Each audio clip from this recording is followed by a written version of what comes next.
Hi, welcome to today's installment on etiquette tips. My name is Chagozie Madindu, and this is Educate the Citizens International Organization, ETSAIO for short. I want to take time to specifically thank you for joining me today, even if you're a first timer or a returnee, and if you haven't subscribed, remember to click on that red button below that's calling you and then click subscribe. Be a part of our community. This is where we share everything juicy and nourishing that revolves around character development and social skills. You want to definitely subscribe so that you can get the notification on our post as soon as it drops, when it's still hot. Okay, we're going to be looking at 10 etiquette tips for your private bathroom and toilet. Okay, this is an offshoot of our last installment, which was the 10 common mistakes people make in public restrooms, and the feedback have been really encouraging. And so I'm like, yo, let's bring it down to the house. And I promised you in the last video that I was going to do it, so this is it. Now, why this video is very important is because the family dynamics, the home dynamics are usually different. At the public places, people usually put their best foot forward. They want to be the best, they want to be prim and proper, they want to be perceived in a certain way, and so they dress and act the part. But the problem is, at home, we tend to be very lax and to just be ourselves, right? So today we're coming into your bathrooms, into your homes, and we're saying, hey, in the home, in your private restroom, more than any other place, you need to be a person of etiquette. You need to improve your etiquette skills, mostly because you are sharing space with people you love, respect, and care about deeply. So you do not want to offend them with your etiquette. And moreover, come on, we know you're a prim and proper person even at home when nobody's looking. So this is just us reminding you of what we think you already know. So let's get right into it. Tip number 1, please always wipe the seats. I know that there are times when, because you are sharing a bathroom or a toilet with somebody, you want to just be free and relaxed. But I need you to know that there are 1,000,001 things that could go wrong with a toilet seat before it's your turn to use it. Sometimes, some people consciously or unconsciously pee or drip on the seats without knowing. Secondly, there are certain times when you flush and the water actually splashes on the seat, because from our last video, we actually established that the toilet seats should be down and the toilet lid closed when you are done and you need to flush. Now, when it's like that, there are tendencies that sometimes when you're flushing, it splashes onto the seats and you might not know, and you come and sit on it. Yeah. So I would even suggest that you take a little bit of tissue, some water and soap, and wipe the seat thoroughly. That's what I will do for my sanity's sake, and just so that I can relax and do what I need to do. Tip number 2, flush properly. Guys, no courtesy flushing. Remember, from our last video, we talked extensively about courtesy flushes. Please always make sure that you flush with adequate water, whether or not you have water in your tank. And if you're in Nigeria, I'm sure you understand what I mean, because there are times when you might have some disruptions with your water supply and you need to use a bucket. Please keep flushing until it is thoroughly done. Why this is important is because there is a tendency to assume that everything has gone because the toilet seats or toilet lid are closed. Please always take up to ensure that everything that comes out of you has gone completely and you're staring at only a very clean, clear, fresh smelling water. Okay? Tip number 3, and this is an offshoot of number 2. Please make sure that at every point in time, when you open the toilet seat and you notice something is wrong, that you use your toilet brush. I honestly feel that the etiquette of toilet brush usage should be a video by itself, because a lot of people do not even understand why that thing is there. So just in case you do not know what a toilet brush looks like, this is it. Please always use your toilet brush. The toilet brush is used to brush tough stains away and every other thing that wouldn't just flush with water.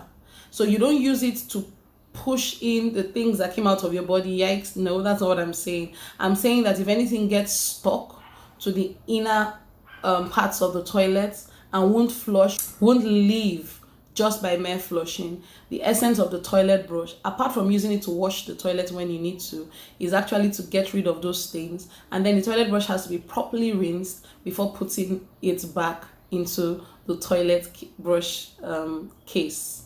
Okay, please, that is what your toilet brush is for. Tip number 4, please always wait to cross check.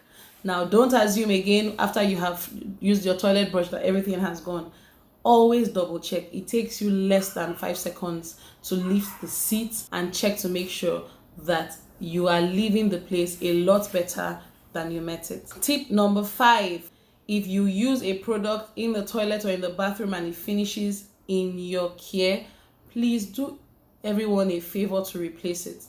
It will be really, really, really thoroughly embarrassing for somebody else to come in after you and then just do their business and only to realize that they do not have tissues to clean up after themselves. It's really always nice to replace toilet supplies immediately they finish, especially when you become aware of it. Don't just leave it for the next person to stumble into it and do that. Guys, I want to speak to your toilet hygiene and take it a notch higher by saying that when toilets come, they are usually one color. So you could have a blue toilet or a red toilet or even a white toilet. Any mark that you find around your toilet or even bathrooms from usage should be taken care of regularly.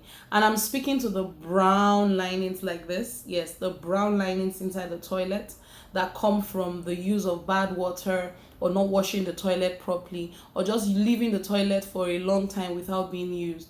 There are a lot of chemicals out there that you can put in the toilet to clean it up. It honestly can be gross when people come in to use your toilet in your home and you see that brown ring or you see that thing that droops from the tank that is brownish. Yikes. Come on, guys. We can do better with our private toilets. So please get somebody or buy a chemical and then clean it up completely so that your bathroom is that same one color it was when it was first installed. And I'm moving gradually to the bathroom etiquette. When you're about to bathe, and this is also for people who are in Nigeria that understand the use of buckets. There are times when you might not have access to your shower because of some measure of disruption in your water supply and you need to use a bucket to bathe. Guys, please listen to me. Your bucket should stay on the shoulder of your bath and not inside your bathroom. I see that a lot. So this talks to the etiquette of bucket placement. Please don't place your buckets into the bathtub just very close to the drain, because every soap sod that falls from your body goes to stain the bucket. The bottoms of these buckets are usually very dirty, and many people do not know that that bucket that carries water that cleanses you needs to be washed regularly. So this is actually where your bucket should stay and not this. Please, guys, this is very, very key. I see it a lot. It bothers me a lot. And I'm like, you know what? I'm going to speak to you from my heart today because really, I think we can all be the change we want to see, right? So yeah, bucket placement is very key. Tip number 9, take time to rinse out the bathroom when you are done. You don't want anybody coming into the bathroom and meeting, sputum from your throat, soap suds all over the shower curtains, on the wall or on the floor.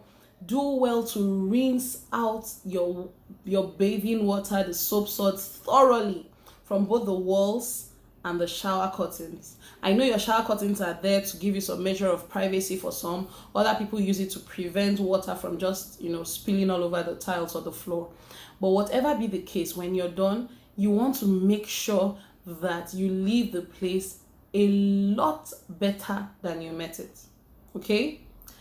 Tip number next, deodorize when you are done.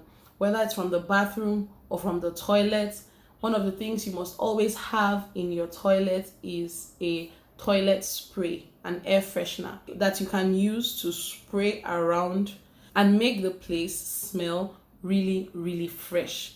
Everybody enjoys good smell. And then the last but definitely not least is the fact that At every point in time, whether you're done with your bathroom or your toilet, you want to make sure that the floor is wiped clean and left dry. This is very key. It's just so relaxing and shows that you are a proper person, a right thinking person. When people come into your bathroom and there is no water on the floor and there are no traces of wee, pee pee, or whatever that comes out of people's bodies on the floor, that at every point in time your floor is not only wiped clean but that is dry.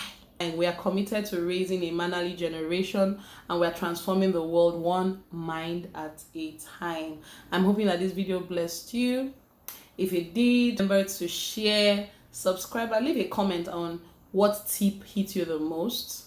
And basically, you can also let us know what you want us to talk about concerning etiquette. Until our next installment, guys, from my end, it's bye. Have a blessed week.